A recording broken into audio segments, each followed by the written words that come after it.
گەشتێکی پاسکی سواری لە سەعات 6:30 خولەکی بەیانیەوە ئەنجامدرا بۆ فستیڤاڵی هەنار. چەند ڕۆژی ڕابردوو فستیڤاڵی هەنار و پاییز لە هەڵەبجە بەڕێوە چوو.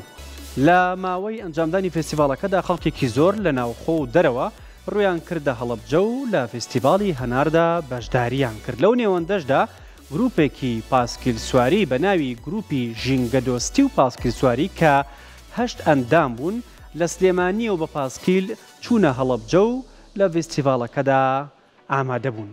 گەشتی پاسکیل سوارەکان بڕینی 170 کیلۆمەتر بوو بە چوون و گەڕانەوە کە وەک خۆیان دەڵێن 7 سەعات پاسکیلیان لێخوڕیوە تا گەیشتونەتە فستیڤاڵەکە و لەوێش ئامادە بوون و وەرزشێکی باشیان کردووە و توانیویانە بەبێ ئاستەنگی هاتوچۆ بگەنە فستیڤاڵی هەنار و دواتریش گەڕاونەتەوە.